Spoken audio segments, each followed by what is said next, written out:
Example number 4 देख लीजिए, NCERT का है। इन राइट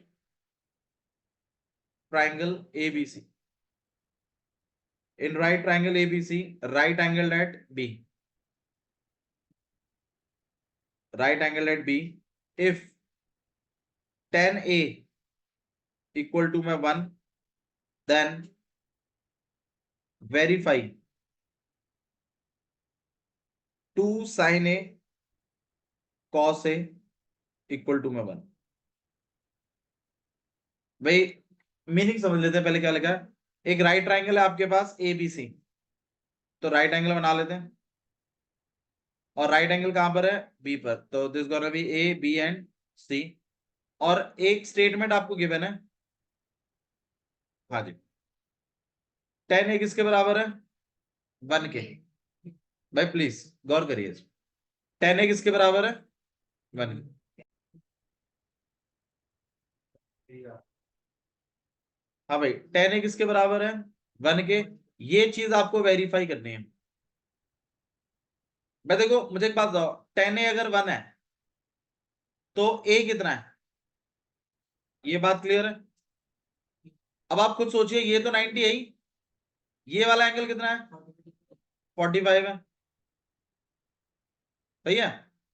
अच्छा, एंगल सम प्रॉपर्टी से मैं अगर इसको भी निकालूं तो यार ये भी कितना हो जाएगा, 45, सही है। अच्छा, अब दो एंगल अगर इक्वल होते हैं तो उनकी, अगर दो एंगल अगर इक्वल है तो उनकी अपोजिट साइडें भी कैसी होती हैं, इक्वल होती है। तो कहीं ना कहीं ए बी और बी सी आपस में कैसी हैं, इक्वल है। ये काम भी आप करवा सकते हैं, वैसे इसकी जरूरत नहीं पड़ेगी। तो ये आपके पास ए कितना हो गया, 45, यहां तक ठीक है। हाँ बोलो।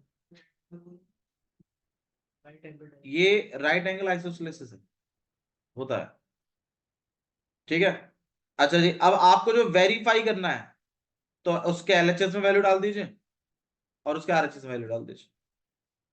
एलएचएस क्या कहता है, 2 sin A cos A, ये ए की जगह सीधे 45 और आरएचएस कितना है, 1 है। वैल्यू डाल रहे हैं बस खाली, sin 45 और cos 45। sin 45 कितना होता है, 1 अपॉन में, और यहाँ पर तो यहाँ पर हो जाएगा 2 इंटू में 1 अपॉन में 2, 2 से 2 कट जाएगा, आंसर कितना आएगा, 1। आरएचएस में भी कितना है, तो आप लिख सकते हो एलएचएस इक्वल टू, ठीक है। भाई आपके पास सॉल्यूशन रखा हुआ है, आप उस सॉल्यूशन को समझने की कोशिश कर रहे हो, फिर चीजें आप कर रहे हो, वो भी ठीक है एक बार को, पर ये भी गलत नहीं है। अच्छा, उसने क्या किया है वो समझा देता हूं मैं आपको। एनसीईआरटी में क्या हुआ है, उसने ये चीज रिलेट करी है कि भाई tan A जो है, इससे मैं क्या बना सकता हूँ, ट्राइंगल, सही है ना। तो उसने क्या किया कि tan A इक्वल टू 1 है ना। अब जब कभी भी इस तरीके से लिखा रहता तो ये परपेंडिकुलर होता, ये क्या होता, बेस। tan में परपेंडिकुलर और बेस होता। अब अगर आपके पास सिंगल नंबर है या 2 लिखा है तो फिर कैसे करें, भाई कुछ किसी के नीचे कुछ नहीं है तो 1 तो है ही, तो आप हाइपोट मतलब बेस को आप 1 मान सकते हो। मैं इसे ये कह रहा हूं, अगर सिंगल नंबर है तो नीचे 1 मानते हैं। अब आपके पास tan A इक्वल टू 1 था, आपके क्वेश्चन के हिसाब से tan A इक्वल टू कितना था, ये दिया हुआ था, तो इसके नीचे कुछ नहीं है तो 1 है। तो ये क्या है, परपेंडिकुलर, ये क्या है, बेस। तो यहां पर 1 या के या जो भी आपको मानना है, 1 के।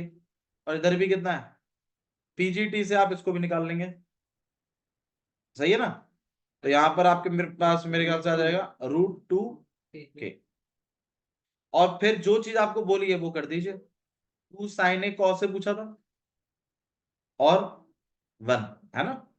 अब इसमें आप वैल्यू लगाइए 2 इंटू में, sin A की जगह क्या लिख सकते हैं भाई, परपेंडिकुलर अपॉन में हाइपोटेन्यूज, तो यहाँ आ जाएगा 1 के अपॉन में √2 के। फिर cos में क्या आ जाएगा, बेस अपॉन में, तो 1 के अपॉन में √2। ये सॉल्व सॉल्व करके से के कट गया, के से के कट गया, √2 2 बन गया, 2 बन गया, तो यहाँ बन आ जाएगा। और आरएचएस भी कितना है, तो आपका वेरीफाई हो जाएगा। उन्होंने ये काम किया है, मतलब उन्होंने ट्राइंगल बनाया है, और आपने डायरेक्ट एंगल ही निकाल लिया, ए का काम ही खत्म कर दिया, तो फिर ये बचा ही नहीं फिर इसमें कुछ भी। जैसा मैं आपसे कह भी रहा था, ट्रिग्नोमेट्री के क्वेश्चनों को करने का सबसे अच्छा तरीका है, अगर कोई ऐसी वैल्यू लिखी है जो डायरेक्ट आपको एंगल ही दे दे, तो वो तो बेस्ट है। इस केस में वैसा ही कर सकते हैं, और ट्राइंगल से भी कर सकते हैं, आपकी चॉइस है। मेरे ख्याल से इन्होंने ट्राइंगल से की। ठीक है, इसके अलावा अगर कोई और डाउट है तो बताइए। वैसे एग्जाम्पल नंबर 5 भी इंपॉर्टेंट है, मैं आपको बता देता हूं, इसमें इन्होंने माइनस का यूज किया है। जैसे क्वेश्चन नंबर 10 इंपॉर्टेंट था ना, उसमें सम दिया हुआ था 25, इस केस में इन्होंने माइनस दिया है। एग्जाम्पल नंबर 5 बिल्कुल कर लीजिएगा, आपको एग्जाम में दिख जाएगा, प्री बोर्ड्स में 100% आता है। Example number 5 again one of the important example है, इन केस आप नहीं समझ पाते हैं तो मुझे बता दीजिएगा, मैं करवा दूं। ठीक है, let's do some MTG now.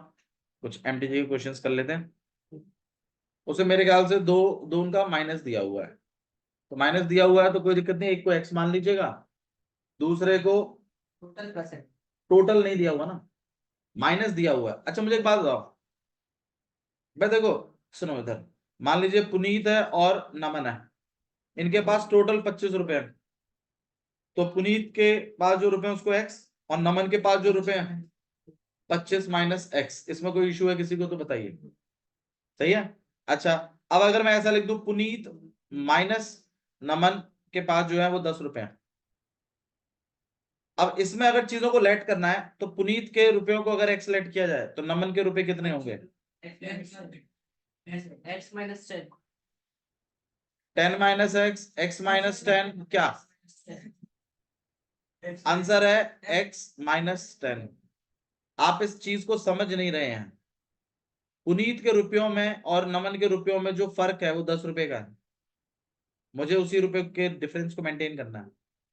एक को मैंने एक्स रखा है, तो दूसरे को 10 माइनस एक्स थोड़ी रखूंगा, मुझे तो 10 से कम करवाना है ना उसको, तो कितना रखूंगा? x-10।